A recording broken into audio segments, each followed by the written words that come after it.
বসেন।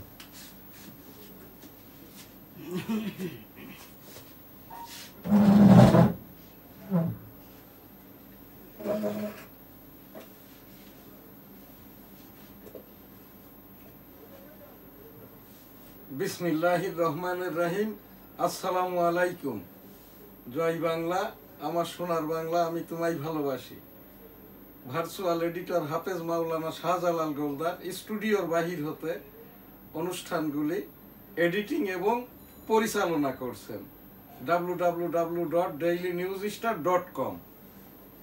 আজ আমাদের ডেইলি ভিউজ সহ এনএসটিভির নিয়মিত যে অনুষ্ঠান, যেটা YouTube NSTV S Ali Goldar, WhatsApp S Ali Goldar, Facebook S Ali Goldar, এটা আপলোড হওয়ার পরে প্রচারিত হয়ে আসছে 2013 সাল থেকে। 2017 সাল থেকে 2024 সালের মে মাস পর্যন্ত নিয়মিতভাবে সোশ্যাল মিডিয়াতে প্রচার হয়ে আসছে। 2 জুন 2024 OLNP অর্থাৎ রাষ্ট্রসংঘ নিবন্ধিত নিবন্ধন নম্বর REGD 117 26/2024 www.dailynewsstar.com newsstar.tv। আজ 12 জুলাই 2024। আমি এম শাহজাহান আলী গোলদার, বঙ্গবন্ধু আদর্শ মূল্যায়ন গবেষণা সংসদের ভারপ্রাপ্ত সাধারণ সম্পাদক, ডেমোক্রেটিক বাংলাদেশ 1987 সালে প্রতিষ্ঠা করা সংগঠনের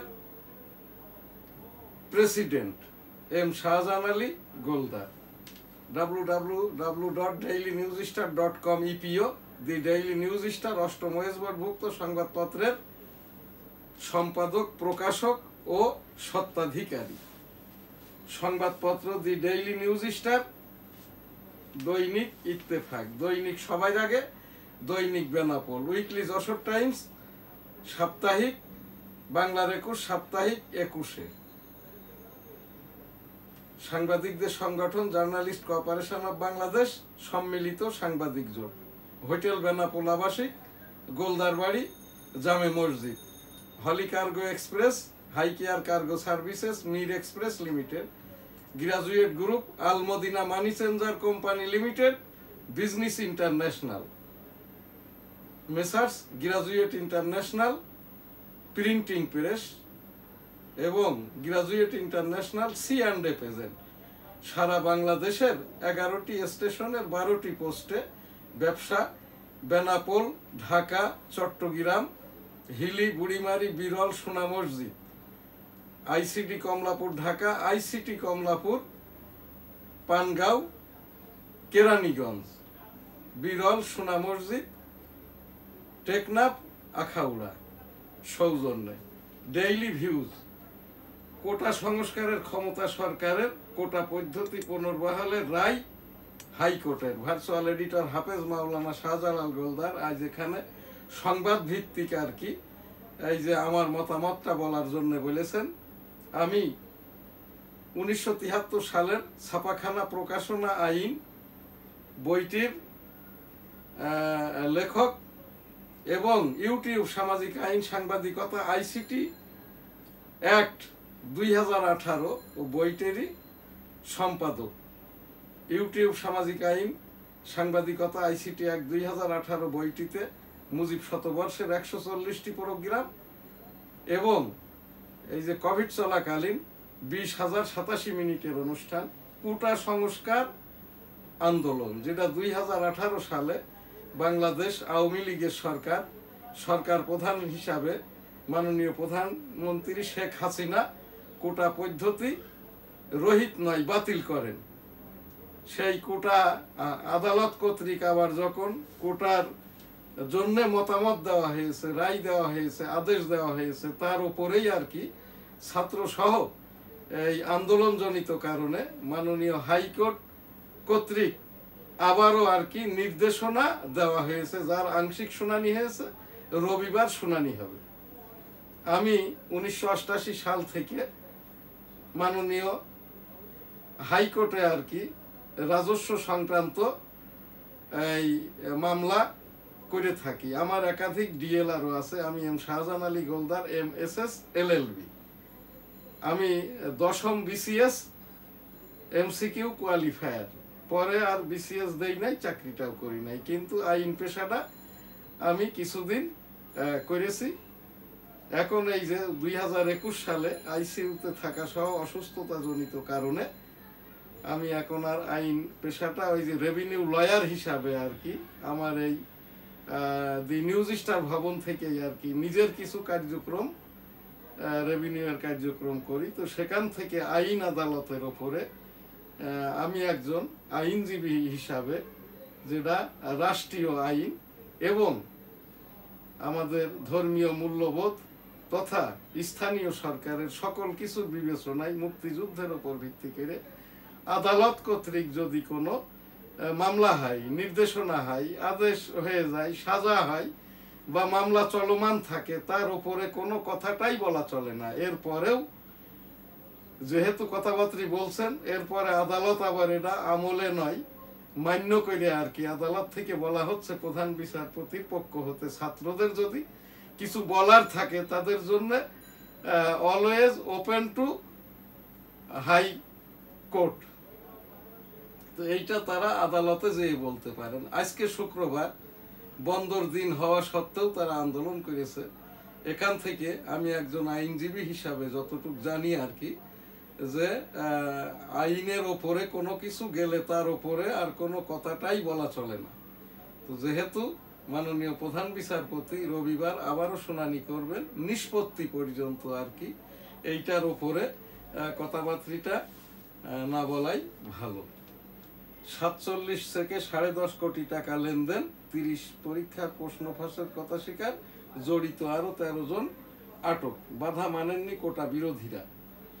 এই যে কথাটি বললাম আর কি, বাইডেনের ওপর চাপ বাড়ছে, ঘনিষ্ঠ জনরাও বলছেন সরে দাঁড়াতে। সম্পর্ককে ব্যাপক কৌশলগত সহযোগিতামূলক অংশীদারিত্বে উন্নত করতে সম্মত দুই দেশ। শিক্ষার্থীদের ফাঁদে ফেলে আন্দোলনের পায়তারা করছে বিএনপি, কাদের? শিক্ষার্থীরা সীমা লঙ্ঘন করেছে স্বরাষ্ট্রমন্ত্রী। আমাদের এই দেশের একটি সমস্যা হচ্ছে সরকার প্রধানকে, দলীয় প্রধানকে, আওয়ামী লীগকে সন্তুষ্ট করার জন্য কতিপয় মন্ত্রী আর কি স্বইচ্ছা প্রণোদিত হয়ে কিছু অতি বাড়তি কথাবার্তা বলে থাকেন। এই যে স্বরাষ্ট্রমন্ত্রী সকল বিষয়ের উপরে কথাটা বলার চেষ্টা করেন। আমি যে কথাটি বারবার বলে আসছি, এই দেশের আওয়ামী লীগের এই যে পঞ্চমবারের মতো 24.5 বছর এই যে ক্ষমতাসীন যে আওয়ামী লীগের সরকার যতবারই আর কি হোঁচট খেয়েছে, যখনই মাননীয় প্রধানমন্ত্রী শেখ হাসিনা অর্থাৎ আওয়ামী লীগ সভাপতি দেশের বাইরে থাকেন, তখনই আর কি এই আমলারা, সচিবরা এই যে ভালো লোকজনকে নিগৃহীত করেন, রোজিনার মতো সাংবাদিককে আটকে রেখে ওই যে চুরির দায়ে আর কি জেল হাজতে প্রেরণ করেন।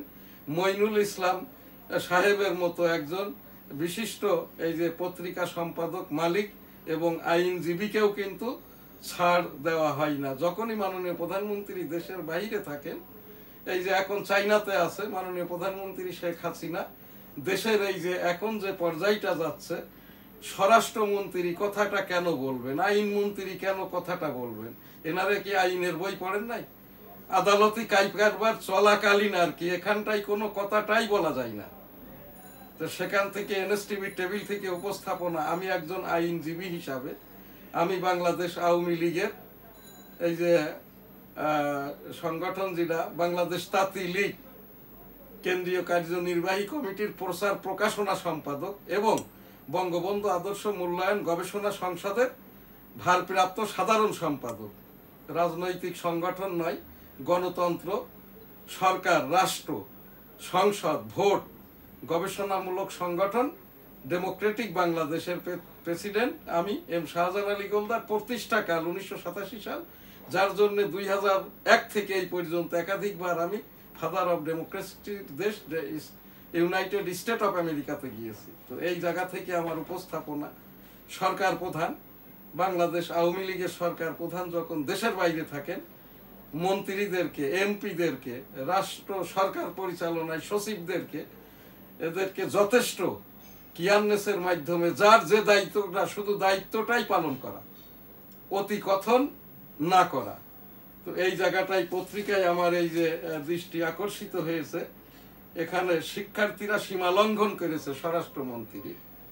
স্বরাষ্ট্রমন্ত্রী এই কথাটা বলতেই পারেন না, আইনগত ভাবেও না, মন্ত্রী হিসাবেও না, আওয়ামী লীগের একজন নেতা হিসাবেও না, একজন দেশপ্রেমিক হিসাবেও না, মুক্তিযোদ্ধা হিসাবেও না। কোনো ক্রমেই শিক্ষার্থীদের এই যে খুসা দেওয়াটা, সুড়সুড়ি দেওয়াটা, এইটা মানে কখনোই কাম্য নয়। কারণ এই শিক্ষার্থীরাই আর কি, বঙ্গবন্ধু যখনও শিক্ষার্থী ছিলেন তখন ওই সেই সারওয়ার্দী সাহেবের কাছে সপ্তম শ্রেণীতে পড়াকালীন তার দাবি দাবা পেশ করেছিল আর কি।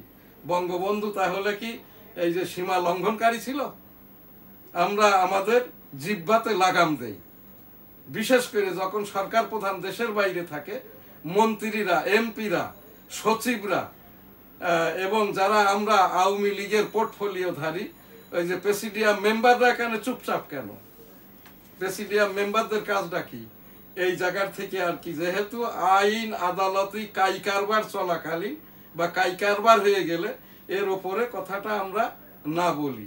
আমি একজন আইনজীবী হিসাবে এনএসটিভি টেবিল থেকে এই যে উপস্থাপনা করছি, এই দেশের ব্রিটিশ বিরোধী আন্দোলন থেকে এই পর্যন্ত যতবার আর কি এই পাক ভারত, বাংলাদেশ, পাকিস্তান এই যে ক্রাইসিসটা হয়েছে, এই ক্রান্তিকাল এসেছে, ছাত্ররাই আন্দোলন করেছে, তার মাধ্যম দিয়েই সমাধানটা এসেছে। সর্বশেষ বাংলাদেশের 1990-এর গণ আন্দোলনে নূর হোসেন শহীদ হন। আমি ওই সেই আন্দোলনে জগন্নাথ বিশ্ববিদ্যালয় কলেজে, তখন আমি ছাত্রলীগের সহ সম্পাদক ছিলাম। আমি যোগদান করেছিলাম। নূর হোসেন আমার সামনেই 0 পয়েন্টে ওই যে তার গায়ে গণতন্ত্র মুক্তি পাঠ, স্বৈরাচার নিপাত যাক, এইটা লেখা ছিল। পুলিশের গুলিতেই নূর হোসেন ওখানে শহীদটা হয়। তো সেই ছাত্ররাই আর কি 90-এর আন্দোলনে এরশাদের পতন হয়। সেই থেকে নিয়ে এই পর্যন্ত বিএনপি, অতঃপর আওয়ামী লীগ আর কি এই দেশের ক্ষমতাটা পরিচালনা করছেন। সেই আওয়ামী লীগেরই এই যে স্বরাষ্ট্রমন্ত্রী, ইনিই বলছেন আর কি যে শিক্ষার্থীরা সীমা লঙ্ঘন করেছে আর কি। তো এইরকম কথাবার্তা দলীয় পোর্টফোলিওধারী এবং মন্ত্রী হিসাবে আমরা কথাটা না বলি, আইন আদালতি কারবারের দিকেই আমরা কোনো ইন্টিগ্রেশন, ইঙ্গিত অতি ভালো হওয়ার জন্য, সে আইনমন্ত্রী হোক, স্বরাষ্ট্র হোক, পররাষ্ট্র হোক, স্থানীয় সরকার হোক, ধর্মীয় হোক, তথ্য হোক, কেহই আমরা কথাটা না বলি। তিস্তা প্রকল্প নিয়ে জয়শঙ্করের সঙ্গে আলোচনা, রাজধানীতে জলাবদ্ধতার স্থান চিহ্নিত হলেও সমাধান নাই। এখনকার যে অনুষ্ঠান, এই যে রাষ্ট্রীয় নিয়মতান্ত্রিক পুল সিস্টেমের ঘুষ দুর্নীতি, এটা নতুন নয়। বাসির, মতিউর, বেনজির, ফয়সাল, এরা তো সামান্য ব্যাপার, যে কোনো ভাবেই হোক। এই বেনজির সাহেব যখন ঢাকা মহানগরী ডিএমপি কমিশনার, তার সাথে আমি অনেক প্রোগ্রাম করেছি দি ডেইলি নিউজ স্টার পত্রিকার সম্পাদক হিসাবে। উনি এশিয়ান সাবকন্টিনেন্টের এই যে টেরোরিজম এবং রাষ্ট্রীয় অনৈতিকতা, ঘুষ, এর ওপরেই কিন্তু বেনজির সাহেব যে এমফিলটা করেছেন আর কি। বেনজির সাহেব কোনো পিএইচডি ধারী ডক্টরেট নন, দেশীয় একজন এই যে শিক্ষকের মাধ্যম দিয়ে বেনজির সাহেব এমফিলটা করেছেন। আর ওই যে এমফিলটা যে শিক্ষক দিয়েছেন আর কি, এই শিক্ষকটারও আর কি ওই প্রফেসর বা এখানে অধ্যাপক হওয়ার মতো পরিপূর্ণ যোগ্যতাটা অর্জন করেন নাই। কারণ এই অধ্যাপক আর কি এই ইউনিভার্সিটি গ্রান্ট কমিশন কর্তৃক এই যে প্রথম তো নিবন্ধন নিতে হয়, তারপরে আর কি যারা এমফিল পিএইচডি করে তাদেরকে নিবন্ধিত করতে হয়। তো যে অধ্যাপকটা আর কি এই এমফিলটা দিয়েছেন বেনজির সাহেবকে, উনি ইউজিসি থেকে এই রকম কোনো নিবন্ধন বা অনুমোদন নেন নাই আর কি, অন্য কাউকে এমফিল বা পিএইচডি বা কোনো ডিগ্রি দেওয়ার জন্য, ডিপ্লোমা দেওয়ার জন্য আর কি। তো এনএসটিভির টেবিল থেকে উপস্থাপনা করলাম। আমি এই মতিউর যখন 2006 সালে আমি 90-এর দশক হতে হিলি বুড়িমারি বিরল সোনা মসজিদ এখানে সিয়ান্ডের ব্যবসাটা করে থাকি। যখন 2006 সালে মতিউরকে আর কি চট্টগ্রাম হতে এই রাজশাহীতে ট্রান্সফার করা হয় জয়েন্ট কমিশনার হিসাবে, তখন উনি প্রথম যে এই করলেন কি, তখন সোনা মসজিদ হিলি স্টেশন দিয়ে চাউলটা আসতো, তখন রংপুর কমিশনারেট হয়নি। ওই সময়টাই আর কি ওই সকল চাউলের গাড়ি আটক করে, গমের গাড়ি আটক করে, খাদ্যদ্রব্য আটক করে, ওখানে ফল ফলাদির গাড়িগুলো আটক করে এক এক গাড়িতে একটা নিয়ম বেঁধে দিলেন এবং ঘুষের রেটটা করে দিলেন প্রতি গাড়িতে। এই যে ফল ফলাদি হলে 3 লক্ষ টাকা, চাউল ডাউল থেকে অন্য কনসাইনমেন্ট হলে 1 লক্ষ টাকা। যারা না দিয়েছে, আমি গ্রাজুয়েট ইন্টারন্যাশনাল প্রোপাইটার, আমি একটা চাউলের কনসাইনমেন্টের ওপরে এই রকম টাকাটা মতিউরকে দেই নাই। তখন আমার আর কি লাইসেন্স বাতিল করে, আমদানি কারকের ওপরে 202-তে আর কি এখানে 10 লক্ষ টাকার ফাইন পেনাল্টি আটক করে। অতঃপর আমি আর কি কাস্টমস এই যে অ্যাপিলেট ডিভিশন হতে আমার ওই লাইসেন্সটা ফেরত পাই, আমদানি কারক তার ওই যে ফাইন পেনাল্টি হতেও রক্ষা পাই। কিন্তু মুসলেকা হিসাবে আমদানি কারককে 3টি কনসাইনমেন্টের জন্য 3-4-12 লক্ষ টাকা পেনাল্টি দিতে হয় এবং মতিউরকে দিতে হয় 3 লক্ষ টাকা। তখন তিনি ছিলেন এই যে জয়েন্ট কমিশনার, রাজশাহী কমিশনারের। তার কিন্তু সোনা মসজিদের কোনো কাজটাই নাই, ওখানকার কাজটা করতেন একজন সহকারী কমিশনার এবং লাইসেন্স বোর্ডের চেয়ারম্যান হচ্ছেন একজন এই যে অতিরিক্ত কমিশনার বা সিনিয়র জয়েন্ট কমিশনার।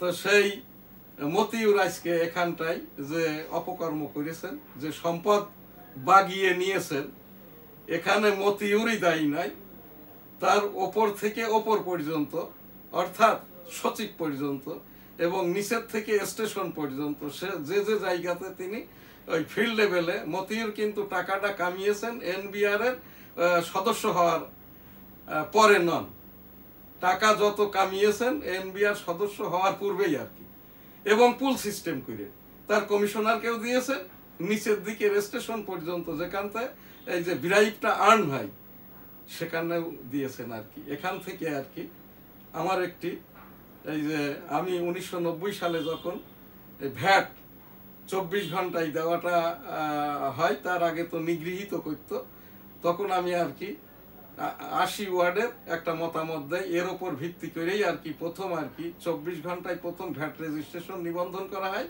হাতে লেখা। এরপরে এখন তো ডাটাবেজে গেছে আর কি। তো আমি এই মতিউরকে যতটুকু চিনি, এই সকল ফাঁক ফোকর বন্ধ করতে গেলে প্রথমত আর কি অফিসিয়ালি পুল সিস্টেমে, আর যখনই সরকার প্রধান দেশের বাইরে থাকেন তখনই এদের বার্গাটা বাড়ে। তো এই যে জিনিসটা করতে গেলে অফিসিয়ালি আর কি এখন যারা দেখে দেখে আর কি এই যে দুদককে দিয়ে ডিজিএফআই, এনএসআই, এসবি, এদের কাজটা কি?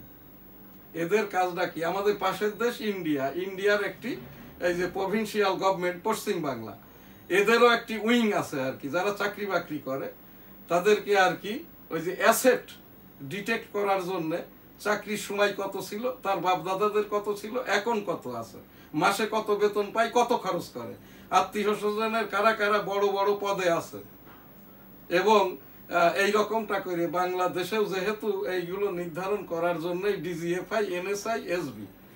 ডিজিএফআই, এনএসআই, এসবির কাজটা হচ্ছে কি, আমাদের মতো ভালো মানুষ যারা আমরা সাংবাদিকতা করি, আমার এই যে দি নিউজ স্টার ভবন, এটা আমার পৈতৃক সম্পত্তি। আমরা ওই যে যশোর জেলার শার্শা উপজেলা বর্তমান বেনাপোল পোর্ট থানার এই যে স্টেট অধিপতি, ব্রিটিশ কর্তৃক আমাদের এই ফ্যামিলি টাইটেল গোলদার। তো আমাদেরই আর কি সহায় সম্পত্তি জায়গা। আমি 1987 সাল থেকে ট্যাক্স দিই। এই যে গত বছরও আমি 5 লক্ষাধিক টাকা প্রত্যক্ষ পরোক্ষ এবং এই যে কর্তন হিসাবে আর কি উচ্ছে কর্তন হিসাবে 5 লক্ষাধিক টাকা ট্যাক্স দিয়েছি। আমার ওই বেনাপোল গোলদার বাড়ি থেকে 5 ভাই, এখন আমরা 3 লক্ষ টাকার উপরে টেনেন্ট এই যে রেন্ট গেইন করি। আমার এই ঢাকা ভবন থেকে এখানে 3 লক্ষাধিক টাকার ঊর্ধ্বে আমরা 5টা ভাই এই যে রেন্ট গেইন করি। আমাদের ওপরেই ইনকাম ট্যাক্সের খড়ক। সিয়ান্ডে ব্যবসা সৎভাবে করি বলে আমার লাইসেন্সটাই পানগাঁও থেকে মবিনুল কবির বাদ করে রেখেছে। হাইকোর্টের আদেশ কনভে করে না, মান্য করে না, এরা সব কিছুকেই। তো এই যে অফিসিয়ালি এদেরকে কি করতে হবে, এনএসটিভি টেবিল থেকে আমার উপস্থাপনা, আত্মীয়তা, সামাজিকভাবে, বন্ধু মহলে, বিরাষ্ট্রে, অর্থাৎ দেশের বাইরে যারা থাকে এদেরকে বয়কট করলেই হবে না, ধর্মীয় ভাবে আর কি, প্রয়োজন হলে আর কি হাতে নাতে এদেরকে সাথে সাথে ধরিয়ে দিতে হবে। আর এই যে ছাগলমতি যাকে বলা হচ্ছে, এটা ছাগলমতি নয়, এটা হচ্ছে গাড়লমতি। যে ছাগলটা 15 লক্ষ টাকায় কিনেছে, এরা গাড়ল প্রজাতির ছাগল আর কি। গাড়ল অর্থাৎ আর কি যে প্রজাতির আর কি, এরা একটু বোকাশোকা হয়, কিন্তু এরা বলবর্ধক এবং এই গাড়লের মাংসটা নাকি খুবই টেস্টি আর কি। তো এই জায়গাটাই উপস্থাপনা আর কি। এইরকম যারা গাড়ল এদেরকে ওই অফিসিয়ালি আর কি, প্রথমত এই মতিউরের মতো জায়গায় যারা কাজ করছে তাদেরকেই আর কি ডিজিএফআই, এনএসআই, এসবি, তাদের নিয়মতান্ত্রিক ডিউটিটাই আছে। প্রত্যেকটি থানাতে একজন করে ডিএসবির এসআই আছে, তার কাজটাই হচ্ছে এইসব। যেমন আমার বেনাপোল সীমান্ত অঞ্চল, আমি যখন 1988 সালে একটি সংবাদপত্রের জন্য আবেদন করি, তখন আমাকে আর কি এই তখন এডিশনাল ডিআইজি বরাবর আমার ফাইলটা আসে, আমাকে পত্রিকাটা দেওয়া হয় না। এরশাদ সরকার যখন চলমান, 5 কিলোমিটারের ভিতরে একটা স্টেট প্রোক্লেমেশন ছিল, 5 কিলোমিটারের মধ্যে যারা, তাদের কোনো সংবাদপত্র নাকি বা এইরকম লাইসেন্স পত্র যেগুলো রাষ্ট্রের অনুকূলের আর কি দেওয়া হবে না। তখন আমি এডিশনাল ডিআইজি বরাবর আর কি আমি নিজেই স্বপ্রণোদিত হয়ে সোনানিধি, অতঃপর তো আমার এই যে সাপ্তাহিক বাংলার 21 পত্রিকাটার প্রকাশক, সম্পাদক ঘোষণা প্রাপ্তি মর্মে আমার ছাড়পত্রটা দেন। বেনাপোল থানা তখন হয়নি, শার্শা উপজেলা থানা হতে আর কি। তো এখানটায় আমি উপস্থাপনা করছি, এদেরকে বয়কট করতে হবে। এই গাড়লমতি, এই যে দুষ্কৃতিকারী, ঘুষখোর, বেনজির, তারপরে ওই যে স্বয়ং এই দুর্নীতি দমন কমিশনের বাসির যে 50 লক্ষ টাকা ঘুষ নিয়েছিল, ফয়সাল এনবিআর এর যে সেক্রেটারি 1, এদেরকে কোনো ক্রমেই ছাড় নাই। সামাজিকভাবে এইটা আপনার বয়কট করতে হবে। কেন আমি আরেকটি উপস্থাপনা করব, দুর্ভিক্ষ এবং দ্রব্যমূল্য বৃদ্ধি, এই যে যারা সিন্ডিকেট নয়, এরা এখানে পুল সিস্টেম, অর্থাৎ সকলেই দামটা বৃদ্ধি করে। সিন্ডিকেট তখনই হয় যখন কতিপয় ব্যক্তি, কতিপয় ব্যবসায়ী, কতিপয় মজুদদার এক হয়ে দামটা বৃদ্ধি করেন। আর যখন এই আজকে আমার আরামবাগ পাশের দোকানের মুদি দোকানেও আলু 60 টাকা, ওই কারণ বাজারেও 60 টাকা, এইটাকে বলা হয় পুল সিস্টেম। এই টাকাটা আর কি ওই যারা একেবারে নিচ থেকে ওপর পর্যন্ত সকলেই করে থাকে। তো এই পুল সিস্টেমের পরিণতিটা কি হয়, 1974 সালে মহিউদ্দিন খান আলমগীর, দেন দেয়ার ওয়াজ যশোর ডিস্ট্রিক্ট ডিসি, একদিন আর কি দুর্ভিক্ষ, তখন বেনাপোল আর কি এই যে আড়তদাররা, মজুদদাররা আর কি চাউল মজুদ করে, চাউলের দামটা 1 টাকার থেকে 2 আনা কম, অর্থাৎ 14 আনা, সেই চাউলটা বিক্রি করছিল মোটা চাউল 4 টাকা পর্যন্ত, আর গ্রেড চাউল 4.5 থেকে 6 টাকা। তখন মহিউদ্দিন খান আলমগীর সাহেব বেনাপোল যেয়ে আড়তদারদের, মজুদদারদের এবং যারা ক্রেতা, উৎসুক জনতা নয়, এদেরকে ডেকে বলেন, আপনারা প্রথম আড়তের ওই যে মজুদদারদের বলেন আপনাদের এই শাটার খোলেন, চাউল বিক্রি শুরু করেন। চাউলটা বিক্রি শুরু করে। এরপরে মহিউদ্দিন খান আলমগীর শেষ চলে আসার আগে দিয়ে উনি বলেন আর কি, আমি যখনই চলে যাব আবার আপনারা দাম বাড়াইবেন। আড়তদারদের বলছি এইটা করবেন না, আমি বলছি তাও আপনারা শুনবেন না।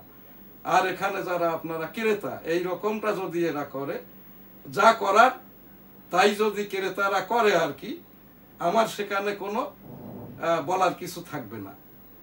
অতঃপর ঘণ্টাকাল পরে আবার যখন চাউলের দাম ওই সাবেক থেকেও আরো বেড়ে গেল, তখন আর কি বেনাপোল বাজারটা আধা ঘন্টার ভিতরে 2000 মন চাউল সন্তোষের আড়ত সহ, সন্তোষের আড়তটাই ছিল সবচেয়ে বড় আড়ত, সন্তোষের আড়ত সহ 2000 মন চাউল আধা ঘন্টার ভিতরে লুট হয়ে যায়।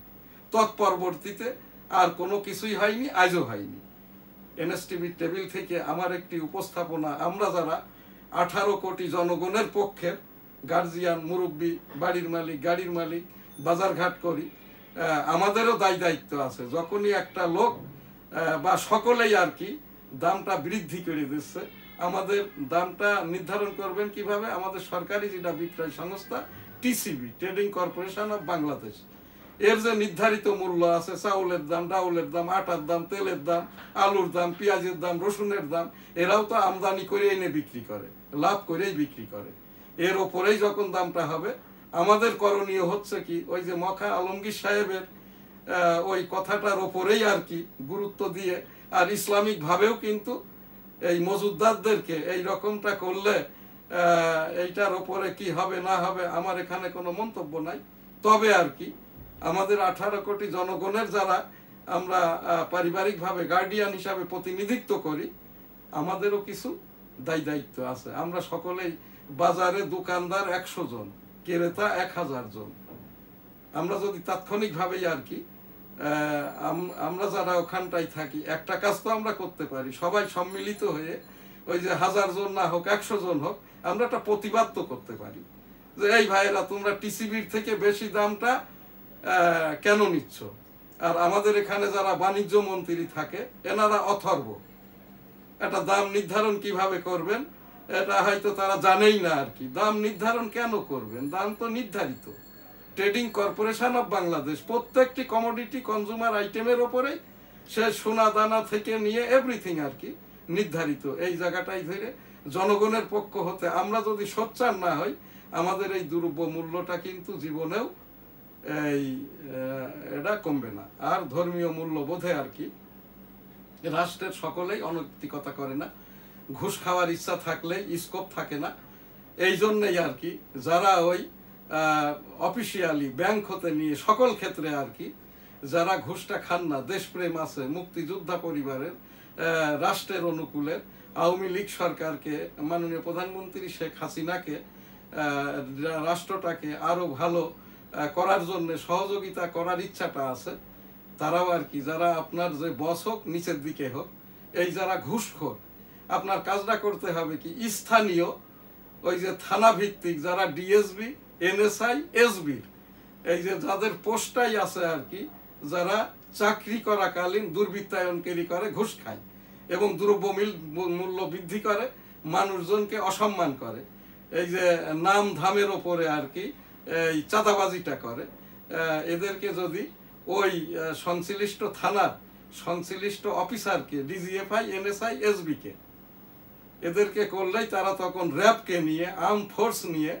তারপরে বিডিআর এর যে ওপেন ব্যাটালিয়ান থাকে, এদেরকে নিয়ে তাৎক্ষণিকভাবেই আর কি এই জায়গায়, আর যেটা বলা হচ্ছে কর্মকর্তা কর্মচারীদের বিরুদ্ধে কোনো অভিযোগ এনে তাদেরকে আটক করা যাবে না, মামলা দেওয়া যাবে না, সিটিজেন চার্টার মানতে হবে। এর কোনোটাই আর কি আইনগতভাবে আগের জায়গাতে নাই। এখন সবকিছুই আর কি অনলাইনে, এবং আইসিটি অ্যাক্ট 2018 পরিপালন সাপেক্ষে আইসিটি মন্ত্রণালয়ের উইন্ডো থেকে যদি আর কি সাংবাদিকরা, গণমাধ্যম, সংবাদপত্রের অনুমোদন নিয়ে এখান থেকে যদি আমি অ্যাসাইনমেন্ট দিয়ে যাই, আমি যেভাবে কার্যক্রম কাজগুলো করে থাকি, আমি নিজেই করি এগুলো, আমার কোনো সাংবাদিকরা এ জায়গাটায় ঝুঁকি নিতে চান না। ওই যে রোজিনার মতো করে আমাকেও আর কি চলচ্চিত্র প্রকাশনা অধিদপ্তরের মহাপরিচালক সম গুলাম কিবরিয়া, আমি একটু বাক বিতণ্ড করার কারণে আমাকে ওই যে তার ওই অফিসে আটক করে দিয়েছিল। যাই হোক আর কি আমি ওখান থেকে পলায়ন করি, 2 তলা থেকে লিফটে না নেমে সিঁড়ি দিয়ে নেমে আমি আমার এই অফিসে চলে আসি। তারপরে আমার দি ডেইলি নিউজ স্টার সংবাদপত্র সম গুলাম কিবরিয়া মিডিয়া বোর্ড, ওইজ বোর্ড বাদ করে মাননীয় উচ্চতর আদালত। অতঃপর আমাকে এই যে আবারও আমার এই দি ডেইলি নিউজ স্টার মামলাটা আর কি রাষ্ট্রের অনুকূলে নিয়ে মামলাটা বাতিল করে দেয়। www.dailynewsstar.com আমাদের অনলাইন নিউজ পোর্টাল। আমাদের চ্যানেল দি news star TV, Facebook S Ali Goldar, WhatsApp S Ali Goldar subscribe করবেন। লাব্বাইক আল্লাহুম্মা লাব্বাইক, লাব্বাইক লা শারিকা লাকা লাব্বাইক, ইন্নাল হামদা ওয়ান নিয়ামাতা লাকাল মুলক লা শারিকা লাক। রাব্বুল আলামিন পাক পরওয়ারদিগার বিশ্বের সকল মানুষকে একবার করে অন্তত হজ উমরা করার তৌফিক দান করুন, আমিন। সকলে ভালো থাকবেন, সুস্থ থাকবেন, পাশের জনকে ভালো রাখবেন। আলহামদুলিল্লাহ, আল্লাহ হাফেজ। জয় বাংলা, আমার সোনার বাংলা, আমি তোমায় ভালোবাসি।